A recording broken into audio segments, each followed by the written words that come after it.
Today's Republican Party opposes big government. It's culturally conservative. Its demographic support is strongest among white voters, and it usually dominates elections in the South. The party's 2016 presidential nominee has been heavily criticized for inciting racial tensions. But things weren't always this way. Over the past 160 years or so, the party has undergone a remarkable transformation, from the party of Abraham Lincoln to the party of Donald Trump.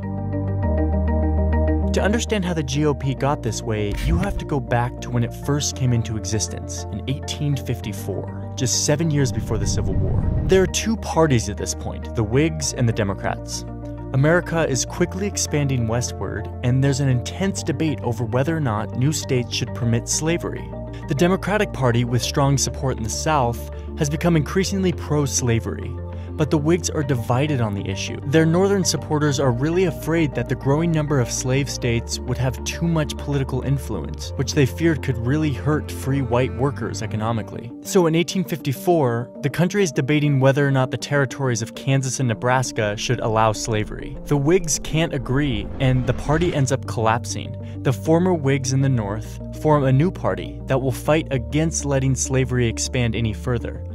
They call it the Republican Party. By 1860, the Republican Party has become increasingly powerful in the North, enough so that a little-known Republican named Abraham Lincoln wins the presidency.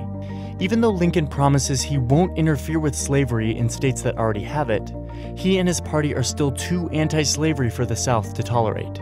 So 11 southern states secede from the Union, forming the Confederate States of America. The northern states decide to fight to keep the Union together, and the Civil War ensues. The result is a northern victory and the abolition of slavery nationwide.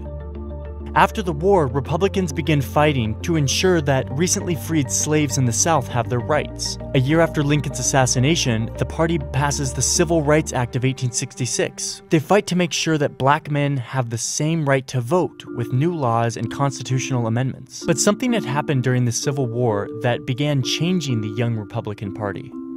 Government spending during the war made many northern businessmen really rich.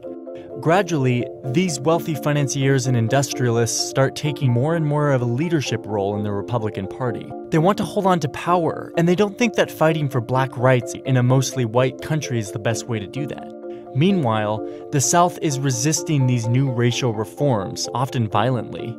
And most white Republican voters and leaders now feel that they've done enough for black citizens in the South, and it's time to emphasize other issues. So in 1870, the party basically gives up on reforming the South, deciding instead to leave it to its own devices. The region becomes politically dominated by white Democrats. Fast forward to the new century. By the 1920s, the Republican Party has become essentially the party of big business. This works out quite well for them as the economy is booming, but not so well when the economy crashes in 1929 and the Great Depression begins. Franklin D. Roosevelt and other Democrats are swept into power and begin dramatically expanding the size and role of the federal government in an attempt to fight the Depression and better provide for Americans. Republicans oppose this rapid expansion, defining themselves as opposition to big government, an identity that the party still holds today. Going into the 50s and 60s, race and the South returned to the forefront of national politics, with the civil rights movement attempting to end segregation and ensure blacks truly have the right to vote. The civil rights debate isn't a purely partisan issue. It's more of a regional issue, with Northerners from both parties supporting it and Southerners from both parties opposing it. Then, in 1964, it's Democratic President Lyndon Johnson who signs the Civil Rights Act into law. And it's Republican presidential nominee Barry Goldwater who opposes it, arguing that it expands government power too much. A massive switch-up takes place. Black voters, some of whom had already been shifting from the Republican Party, convert almost entirely to their new advocates, the Democrats.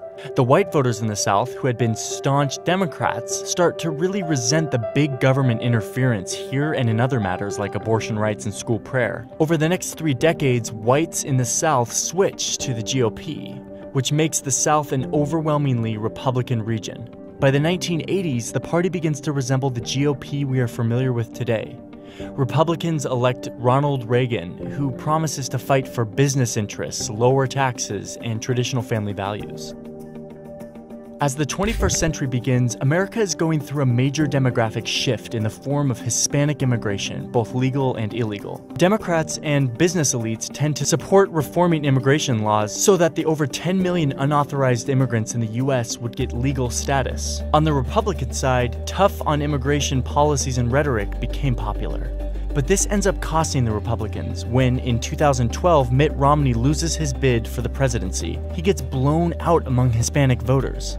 Exit polls showed that 71% of them voted for Barack Obama. So the Republican Party starts to look more like a party for white voters in an increasingly non-white country. Given these demographic trends, Republican leaders worry that if they keep losing Hispanic voters by that much, they'll lose their chances of ever winning the presidency. So in 2013, some key Republicans in the Senate, including the rising star Marco Rubio, collaborate with Democrats on an immigration reform bill that would give unauthorized immigrants a path to legal status. But there's a huge backlash from the Republican Party's predominantly white base, which views the bill as amnesty for immigrants who broke the rules. This exacerbates the GOP voters' mistrust in their own party leaders, a mistrust that has already been growing for some time.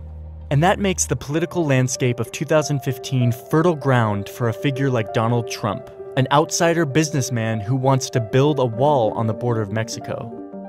Trump isn't a traditional conservative, but he appealed to the resentment and the mistrust of party leaders that Republican primary voters had, as well as the strong opposition to growing immigration trends. And even though he was loathed by party leaders, he won enough support in the primaries to become the GOP nominee for president.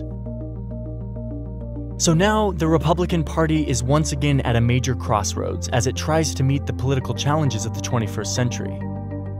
It's up to Republican voters and leaders to decide just what they want their party to be.